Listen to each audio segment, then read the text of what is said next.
Wouldn't it be nice to have several thought leaders in your industry know and love your brand? Start a podcast. Invite your industry's thought leaders to be guests on your show and start reaping the benefits of having a network full of industry influencers. Learn more at sweetfishmedia.com. You're listening to the B2B Growth Show, a podcast dedicated to helping B2B executives achieve explosive growth. Whether you're looking for techniques and strategies or tools and resources, you've come to the right place.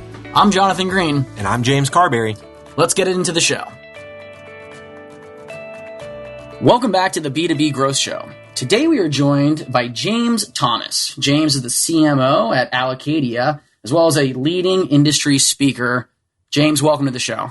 Great to be here. Thanks for having me. Should be a fun conversation, I think. I'm really looking forward to today's conversation. A special thanks, of course, goes out to you because I was just informed that it is a holiday up in Canada right now. So you're taking time out of your sort of free schedule to join us here on the show, which is incredible. So thank you for that. Yeah, no problem. We are going to be talking today about why only 21% of marketers can measure revenue impact. And I think that is a very compelling question. But before we get into it, maybe you can tell us a little about what you and the Allocadia team are up to these days. Yeah, sure. Great. Allocadia is a marketing performance management vendor. And what that really means is we help organizations really manage their marketing investments, track their plans of where they're spending money, and really talk about the impact that they make to the organization. So we work with hundreds of customers who are really trying to be much more about not just being creative marketers, but really running a business of marketing, helping them understand questions like how much have I spent on what? How much do I have left, and what's working and what's not? And as a cloud software vendor, we help organizations connect their systems. And it's been quite a ride. I've been here 3.5 years. I was actually a customer of Allocadia before I joined because I knew the pain of not having access to the information to really drive the business at my fingertips. So it's been a great ride here. We have a great company based up in Vancouver, BC, but customers all over the world, and looking forward to talking more about some of the survey work we've done and where that 21% of marketers question actually came from. That's fantastic. And I love the story of that you were a customer before you actually joined the Allocadia team. I mean, it really sort of speaks to the experience that you had as a customer, that it was strong enough that, yeah, this is a company that I really believe in and want to dedicate sort of my professional life towards. So that's fantastic. Let's just jump right in then, James. Let's talk about this. Why can only 21% of marketers even measure their revenue impact? Yeah, we actually did a survey last year to kind of come up with this number, and it was pretty startling to us to understand why marketers, traditionally have really been focused on the creative side of marketing, building great campaigns, telling great stories, really focusing on the visuals and tracking things like leads and likes and shares and follows and all of those things from a B2B perspective that are super important. The fun stuff. Yeah. I mean, it sounds everything that you're mentioning is like the fun side. The challenge, of course, is in 2017, that's not good enough. I mean, we are in a hyper-competitive environment, and we need to be really looking at, how that money we're spending is really impacting the business. We're all in B2B marketing, really trying to drive growth, trying to understand where your investment is being spent. And it's no longer good enough just to do great creative marketing. I like to say that the ones that do that likely won't have a job in a couple of years. It's great to build beautiful campaigns, but it's answering the question of the business, understanding the impact you're making is critical. So the survey was interesting because it talked about how only 21% could measure revenue impact. And there's a lot of reasons for that. A lot of it comes down to things like technology and around data. And really, once an organization knows that this is important, what they'll find is that the data lives everywhere. It'll live in spreadsheets. It'll live in your ERP system. It'll live in your CRM system. It'll live, in point of sale systems in certain organizations. It's really everywhere. And so, the challenge that we see in most organizations is they finally recognize it's a problem, that they actually have to talk about the revenue. So that's the first barrier. The second becomes around technology and the ability to bring it all together. And then the third is really about, what does the business want to hear and what does revenue impact actually mean? And so, when we look at those challenges, we really see this need for, investment in technology platforms that can bring them all together, that can align your investments to the corporate objectives, not just marketing objectives. And if you can do all those things, the organizations that do connect and do measure impact, we've seen some incredible, really promotions by CMOs. We've seen growth increase in those organizations that do measure revenue impact. And frankly, you get more budget, and you can do then, what we really want is then you get to do more of the fun stuff. If you can measure revenue impact, it becomes this virtuous cycle. And it's been amazing to watch some of the companies we work with do more with that budget because they understand it better. Yeah, absolutely. And so off the top of your head, what are some things that you can think of that, by tracking the metrics, by keeping tabs on this information and assigning some numbers to the revenue impact, what are some things like, okay, this campaign produced XYZ results, or this coupled with, a Facebook ad, what are some of the metrics that people should be keeping track of, looking at? Because like you said, there's so much information. We have, in our own company, we have more information floating around the CRM than we know what to do with sometimes. Yeah, the first thing we recommend is stop thinking about this as just marketing tactics and thinking about these, the investments you make and the programs you make based on corporate objectives. So what we do is work with our customers to say, okay, what are your major objectives? Say, for example, introduce a new product or open up a new region or, launch a new solution to a set of customers in a targeted market. So define that first. And then what we really encourage people to do is, with the use of our technology, but you could do it with other technologies, is really assign the activities that you're driving within that objectives. So thinking about, you probably do 10 or 20 objectives to launch a new product. You might do hundreds for another one. So you're thinking about the investment you make, simple as tagging or making sure that you're creating a view of the data that you can say, this investment, this percentage of this investment is for this corporate objective. So rather than doing really bottom-up tactical planning, well, I could do Facebook ads, I got to do this campaign, I got to drive this many leads, flip the whole conversation and start talking about corporate objectives first, then marketing objectives first. And the closer you're aligned to the corporation, the closer you're aligned in B2B marketing, sales is the most important stakeholder. Understand why you're spending money first. Then you can do a bottom-up plan to map that. What you get there is this full view of being able to answer questions like, how much did I spend on trade shows is an interesting conversation because you can say how trade shows are converting, somewhat to revenue. But it's hard to do an individual tactic converting to revenue. And it's where a lot of people, I think, get in trouble, is looking at this tactic, this campaign drove this result. It doesn't work that way.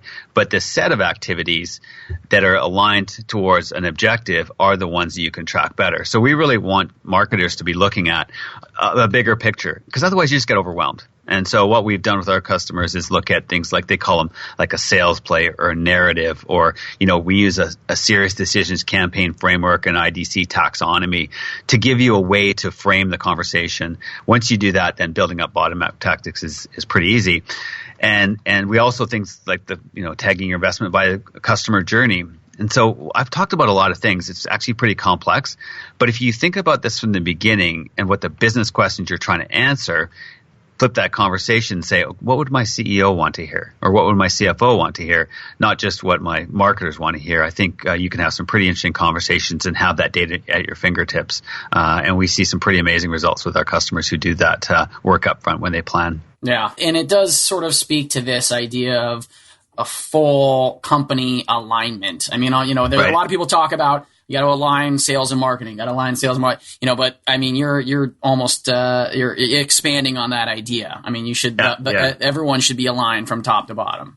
Yeah, who's the one who has the money? It's the CFO. So why not speak the language of finance? And most marketers that we've talked to, at least even 3 or 4 years ago, would avoid marketing, or marketing would avoid finance. And we really don't want to engage customers who aren't willing to engage with their finance counterparts. Otherwise, you're just spending money and you're just giving some random number back, and you're really going to frustrate yourself. So align with finance, align with your executive, align with sales, always the most important group. And then, ultimately what that does is give marketers just that really confident they're spending the money the right way and they're building the right programs. and they know really quickly if it's not working. And I think that's where marketers, we all know it's changing so fast out there, right? The pace of change, the new creative tools, how social media is impacting the conversation, and what worked even a year ago doesn't necessarily work today. And that's what makes marketing really a hard job. It's even harder if you don't know what's working and what's not, and that's pretty frustrating for people. And I think why you see like CMO tenure being one of the lowest in the C-suite, because they don't really understand the impact they're driving to the business, and it's a much bigger challenge than that. So that's a really interesting point.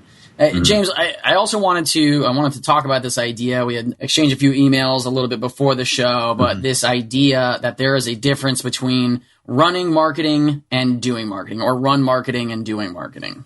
Yeah.